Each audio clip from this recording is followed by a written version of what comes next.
Nos hemos propuesto abordar el contenido, el mensaje del profeta Malaquías durante nuestros últimos programas. Y es así como quisiera invitarles en esta hora a considerar el capítulo 3. Son 4 o 5 capítulos de Malaquías. El capítulo 3, creo que es muy interesante que lo podamos considerar.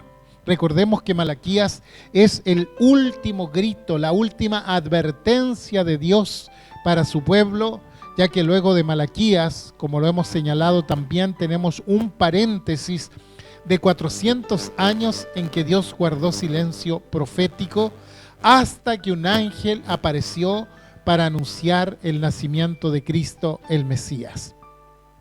Vamos a hacer la lectura del capítulo saltándonos algunos versos también por razones de tiempo y invitándoles también a que allí en sus casas pueda leer detenidamente todo el contenido. Pero vamos a comenzar por el verso 17 en esta ocasión, verso 17 del capítulo 2, que dice así: habéis hecho cansar a Jehová con vuestras palabras. Es una afirmación muy sorprendente. ¿Había escuchado eso usted? Dios se cansó con las palabras o la palabrería del pueblo. Vamos a dejar eso en carpeta, esperando poder considerarlo un poco más adelante. Dice: habéis hecho cansar a Jehová con vuestras palabras. Y decís: ¿en qué le hemos cansado? En que decís: cualquiera que hace mal agrada a Jehová, y en los tales se complace, o si no, ¿dónde está el Dios de justicia? Ahora pasemos al versículo 6 del capítulo 3, la parte que va del 1 al 5, eso lo vamos a dejar para otro tema, lo vamos a conectar con el próximo tema, pero comencemos ahora por el verso 6 de Malaquías capítulo 3. Dice: porque yo Jehová no cambio. Por esto, hijos de Jacob, no habéis sido consumidos. Desde los días de vuestros padres os habéis apartado de mis leyes y no las guardasteis. Volveos a mí y yo me volveré a vosotros, ha dicho Jehová de los ejércitos. Mas dijisteis: ¿en qué hemos de volvernos? ¿Robará el hombre a Dios? Pues vosotros me habéis robado y dijisteis: ¿en qué te hemos robado? En vuestros diezmos y ofrendas. Ahora paso al verso 13. Vuestras palabras contra mí han sido violentas, dice Jehová. Y dijisteis: ¿qué hemos hablado contra ti? Habéis dicho: por demás es servir a Dios. ¿Qué aprovecha que guardemos su ley y que andemos afligidos en presencia de Jehová de los ejércitos? Decimos pues ahora: bienaventurados son los soberbios, y los que hacen impiedad no solo son prosperados, sino que tentaron a Dios y escaparon. Y entonces los que temían a Jehová hablaron cada uno a su compañero, y Jehová escuchó y oyó, y fue escrito libro de memoria delante de él para los que temen a Jehová y para los que piensan en su nombre. Y serán para mí especial tesoro, ha dicho Jehová de los ejércitos, en el día en que yo actúe, y los perdonaré, como el hombre que perdona a su hijo que le sirve. Entonces os volveréis y discerniréis la diferencia entre el justo y el malo, entre el que sirve a Dios y el que no le sirve.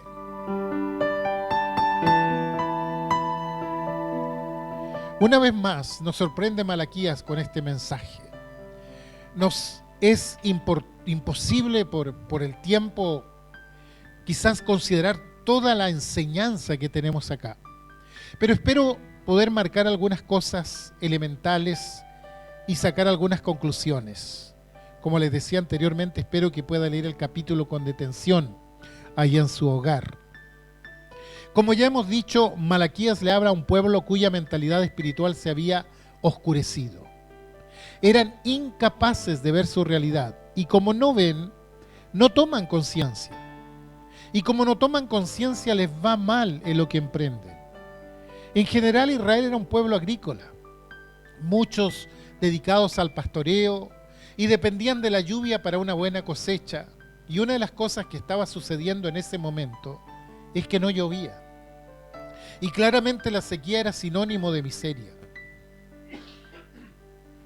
Por otro lado, tenían enemigos. No olvidemos que debían pagarle un tributo a Persia, y no solo eso, sino sostener a los representantes políticos de Persia. Y ustedes saben que cuando hay necesidad económica, rápidamente aparecen los mercaderes de la miseria, prestamistas, usureros, hipoteca de lo poco y nada de lo que tenían, y ellos frente a esto decidieron interpretar su decadencia diciendo: esto es culpa de Dios. ¿Cómo es posible que Dios se complazca en los malos y no estés haciendo justicia con nosotros? Bueno, los primeros remitentes de los 10 mandamientos en la antigüedad fueron ellos. Y a través de esos mandamientos, Dios le mostró su carácter. Le mostró lo bueno y lo malo. Pero ellos no lograban distinguir entre lo uno y lo otro. Estaban ciegos espiritualmente hablando. Y por supuesto que esa ceguera los lleva a pensar que Dios no distingue entre lo bueno y el malo, y lo malo. Por cierto, es una acusación dura hacia Dios. Dios se complace en el impío, decía. Dios se complace y bendice al soberbio. En otras palabras, acusaban a Dios de ser injusto, de no actuar rectamente. Dios prefiere al malo, decía, lo que constituía un ataque directo a la santidad de Dios. Quiere decir que atacaban la capacidad de discernir de Dios. Dios no tiene discernimiento. Atacaban la justicia de Dios y atacaban la santidad de Dios. 3 cosas: el discernimiento, la justicia y la santidad de Dios. Desconocían todo eso en ese momento. Inclusive llegaron a atacar la responsabilidad de Dios, como diciendo: Dios es irresponsable porque nos prometió un montón de cosas que ahora no se están cumpliendo. Claramente no tomaban el peso de lo que decían. Arguían franqueza, sin embargo acusaban a Dios con total injusticia. Miren, la franqueza puede ser una virtud, pero no lo es todo. Hay quienes dicen: mira, yo soy franco y como soy franco yo te digo lo que pienso. El asunto es que hay que pensar antes de decir. El problema de aquellos que dicen: yo no me callo nada, yo digo lo que pienso, ¿saben cuál es? Que no piensan antes de hablar. Entonces sale mucha necedad de sus bocas.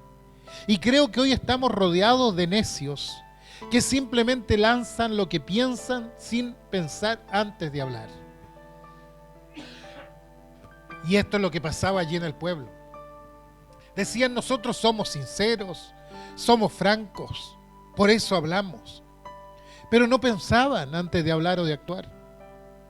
Quiere decir que pecaban de necedad, de insensatez. Y entonces Dios se harta de todo esto, porque todas sus palabras no tenían ningún sustento en la realidad. No habían entendido el mecanismo de Dios. Lo que ellos decían no surgía de una evaluación sana sobre la realidad. Cuando observamos los mandamientos de Dios, los 10 mandamientos, fíjese que hay a lo menos 2 que se refieren al habla de la persona, a los dichos. El que dice: no tomarás el nombre de Jehová tu Dios en vano, porque no dará por inocente Jehová al que tomare su nombre en vano. Y hay un segundo que dice: no hablarás contra tu prójimo, falso testimonio. Quiere decir que este tema de las palabras están en los 10 mandamientos y que es necesario cuidarse de lo que decimos. Y seguramente ustedes recuerdan, estos 10 mandamientos fueron escritos en 2 tablas. La primera tenía que ver con nuestra relación con Dios, la segunda con nuestro prójimo. Y el tema del habla está contenida en ambas tablas.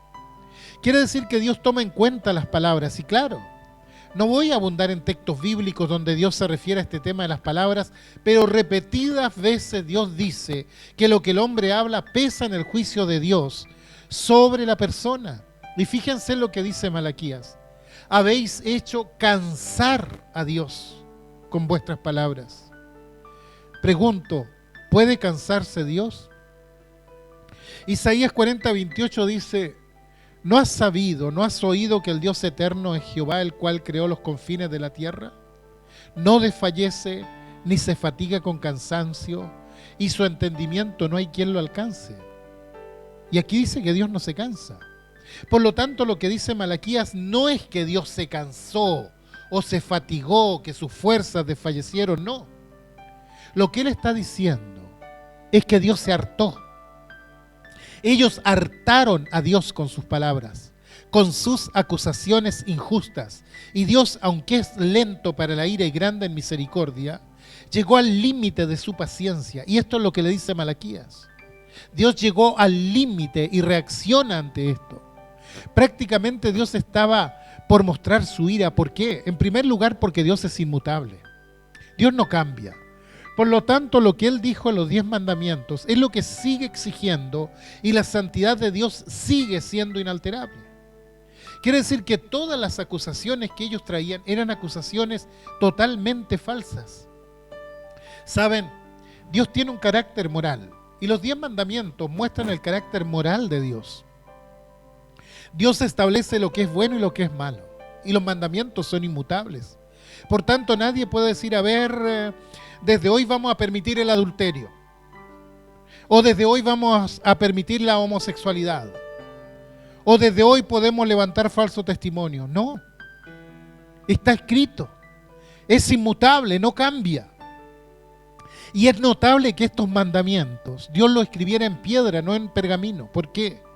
Porque quería marcar justamente la permanencia de esta palabra. Las tablas de la ley eran de piedra, quiere decir que es la palabra eterna de Dios, y Dios no cambia. Por tanto, el pecado es pecado siempre, y hay que tener cuidado.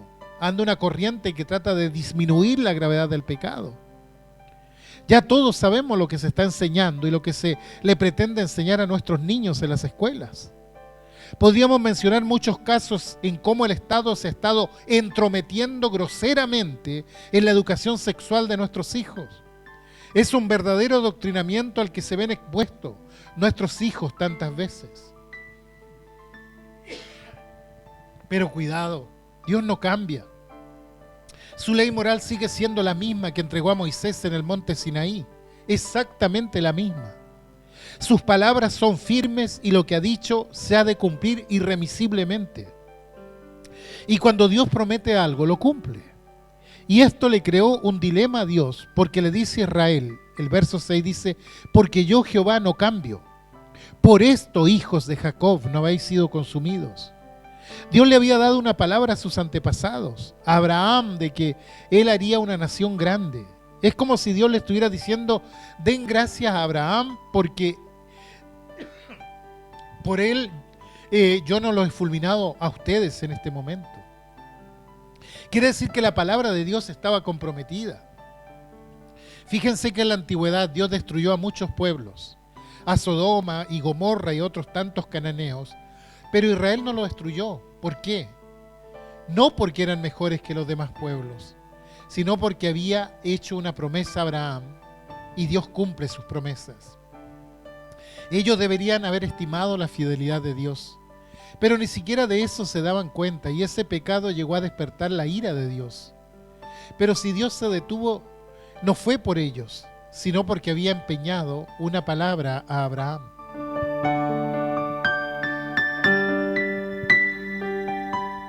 Pero hay un detalle allí en el verso 6. Dios no les dice hijos de Abraham, tampoco les dice hijos de Israel. Dios les llama hijos de Jacob. Y los que conocen la historia de Jacob saben quién es Jacob. Era un tramposo, un mentiroso. Y bueno, Dios siente que ese pueblo es más hijo de Jacob que hijo de Abraham. Y lo primero que les dice es, ustedes me han robado. Observen el verso 8. ¿Robará el hombre a Dios? Pues vosotros me habéis robado y dijisteis, ¿en qué te hemos robado?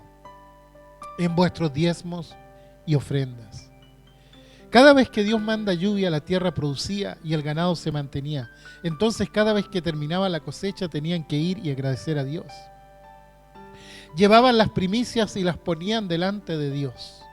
Cuando terminaba la cosecha y del trigo salía el pan, ellos llevaban esos panes en gratitud delante de Dios, y de todo lo que habían cosechado debían tomar el 10% y traerlo delante de Dios.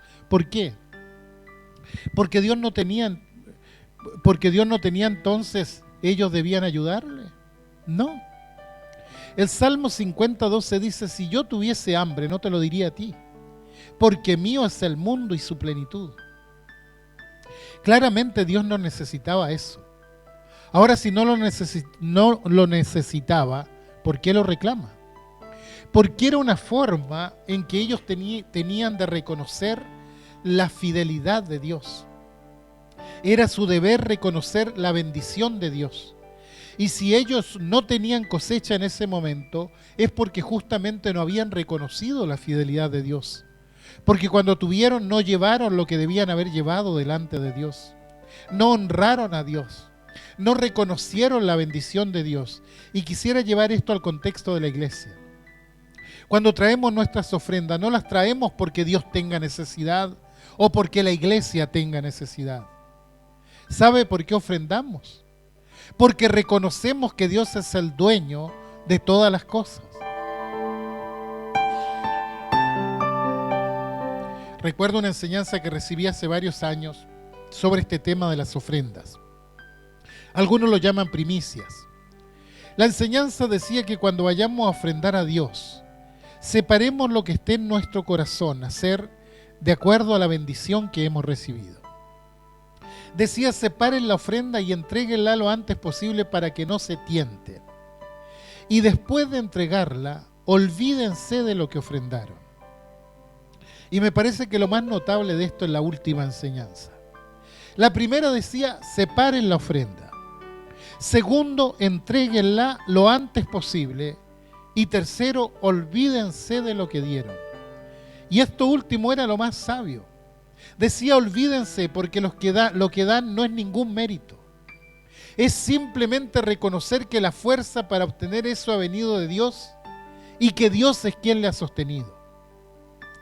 Ellos habían olvidado que Dios puso condiciones, que la fidelidad demostrada por ellos a Dios era muy importante para la bendición.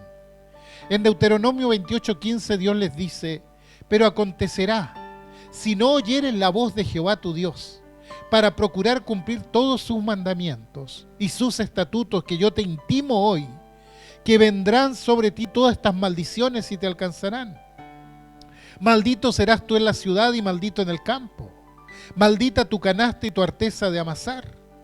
Maldito el fruto de tu vientre, el fruto de tu tierra, la cría de tus vacas y los rebaños de tus ovejas. Maldito serás en tu entrar y maldito en tu salir. Quiere decir que ellos sabían lo que Dios había dicho. Pasemos al verso 20.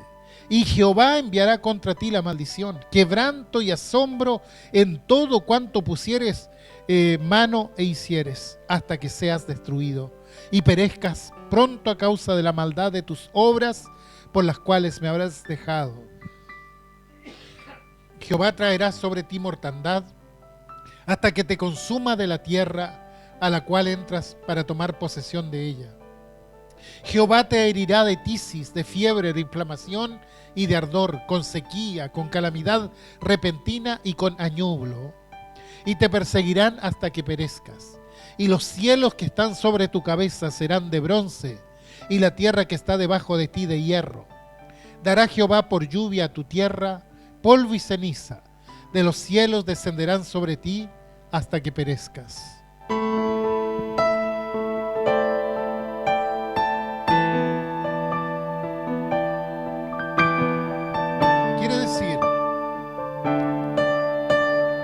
Quiere decir que lo que estaban sufriendo era justamente consecuencia de lo que ellos habían hecho. Pero resulta que ellos no analizaban su propia falta. Analizaban lo que ellos llamaban las faltas de Dios. Se exculpaban, es decir, mandaban la culpa fuera. Siempre la culpa era del otro. El que odia es el otro. El que mata es el otro. Nunca miraban hacia adentro para descubrir sus propias faltas. Y esto es lo que le había pasado a ese pueblo. El Señor le dice: traed todos los diezmos al alfolí, y haya alimento en mi casa. Y probadme ahora en esto, dice Jehová de los ejércitos. Si no, os abriré las ventanas de los cielos, y derramaré sobre vosotros bendición, hasta que sobreabunde. Quiere decir que si yo reconozco que todo lo que poseo es por bendición de Dios, y en consecuencia traigo mis diezmos, ofrendas, podríamos decir nosotros, el cielo se va a abrir. La tierra va a fructificar y habrá bendición hasta que sobreabunde. Eso es lo que el Señor está diciendo. Pero ellos dieron la espalda a Dios y cara al pecado. Y el profeta les dice, den espalda al pecado y den cara a Dios. Si cumplían las condiciones, iban a volver las lluvias y volvería la bendición. Ahora me veo en la obligación de aclarar algo sobre este pasaje, porque he escuchado unas cuantas interpretaciones por allí diciendo que esto es para nosotros, y si usted va a Jesucristo, en consecuencia, el Señor lo va a enriquecer. Yo he escuchado predicadores que dicen, venga Jesús y tendrá riqueza, porque si tiene un padre rico, entonces ¿cómo usted puede ser un hombre pobre? Bueno, en primer lugar quiero decirle que estas promesas y estas condiciones son para Israel.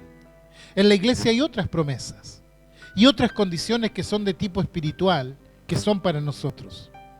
Por tanto, traer este pasaje y transcribirlo literalmente a nuestro tiempo demuestra dos cosas. Una, desconocimiento de la palabra de Dios y de la forma de interpretar la palabra de Dios, que una cosa es el pueblo de Israel y otra cosa es la iglesia.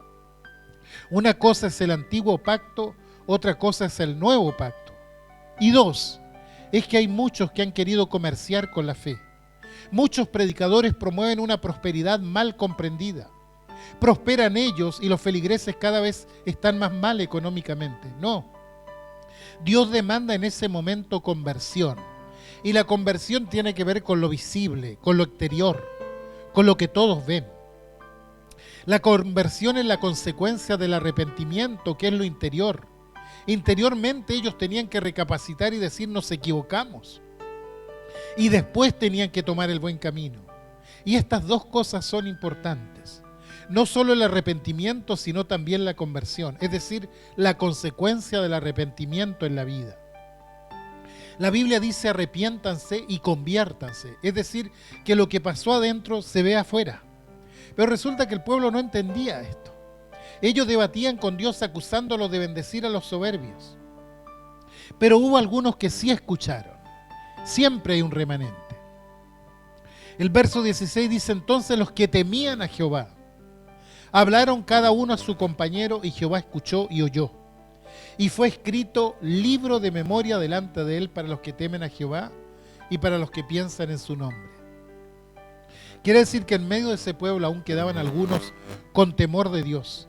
Y hablaron con otros que también temían al Señor y dijeron, el profeta tiene razón. Tenemos que cambiar el rumbo. Y Dios dice de ellos en el verso 17, y serán para mí especial tesoro, y los perdonaré como el hombre que perdona a su hijo que le sirve. Es como si Dios abriera un paréntesis en medio de su mensaje y dijera, yo vi lo que conversaban entre ustedes, tuvieron temor de mí, escucharon mi palabra y dijeron, tenemos que arrepentirnos. A ellos los voy a tener en cuenta. ¿Por qué? Porque ellos son los fieles que quedan. Verso 18 dice, entonces os volveréis y discerniréis la diferencia entre el justo y el malo, entre el que sirve a Dios y el que no le sirve. ¿Saben? Mientras leía esto pensaba que Dios es Dios de minorías. Nunca los cristianos han sido mayoría. Dios no es Dios de todos los que dicen yo soy cristiano. Dios mira la fidelidad de la persona. Considera el corazón de la persona. Y claro, uno puede decir lo que quiera, ir donde quiera, hacer el sacrificio que quiera, pero debe mostrar su fidelidad con su vida. Yo estoy mirando, dice el Señor. Yo sé cuál es el remanente fiel. Él sabe quién es quién. Aunque cada vez que entramos a una iglesia, todos nos comportamos de una manera muy similar. Dios tiene esa capacidad de escudriñar el corazón de la persona. Si en algún momento Él tuviera que irrumpir en una congregación o venir por la iglesia, Él sabe perfectamente quiénes se irían con Él y quiénes se quedarían. Jesús fue claro sobre esto. Él dijo, no todo el que dice Señor, Señor va a entrar en el reino de los cielos. A Jesús lo seguían multitudes. En una ocasión alimentó a 5.000, a 4.000 en otra oportunidad. Y solamente los hombres, sin contar mujeres y niños. Y no lo dejaban descansar. ¿Cuántos quedaron al final? ¿Cuántos habían en el aposento alto esperando la promesa del Espíritu Santo? 120 personas. El Dios de la Biblia no es el Dios de las mayorías, es el Dios de las minorías. Y Él bendice a la minoría fiel. Y es cierto que cuando una sociedad se ve afectada, todos nos afectamos. En tiempo de Elías hubo una gran decadencia, pero él se mantuvo fiel. Fue perseguido, hubo una gran sequía, una gran hambruna. Elías tiene que escapar, pero en el lugar donde Elías paraba, allí Dios le mandaba lo que necesitaba. Dios siempre va a bendecir a quien es fiel a Él. Siempre le va a dar lo que necesite en el momento oportuno. Por eso no le tengamos miedo a las crisis. Los cristianos hemos pasado muchas crisis a través de la historia, pero aquel que se mantiene fiel tiene que saber que el Señor siempre le dará lo que necesita en el momento oportuno. El Salmo 101:6 dice: mis ojos pondré en los fieles de la tierra para que estén conmigo. El que anda en el camino de la perfección, éste me servirá. Hoy, por medio de su palabra, Dios nos llama a mirarnos interiormente, a considerar nuestra propia experiencia de fe, nuestro propio nivel de fidelidad delante de Él. ¿Podemos ser de la multitud rebelde y claudicante o de la minoría que dice sí? Creo que hay que cambiar el rumbo. Creo que hay que volverse a Dios. En Lucas 12:32, Jesús le dice a sus discípulos: no temáis, manada pequeña, porque al Padre ha placido daros el reino. No temáis, manada pequeña, porque al Padre ha placido daros el reino. Que podamos nosotros ser esa manada pequeña que honre al Señor en medio de una multitud y de una nación que está mirando para otro lado y que nos está siguiendo con los principios de Dios.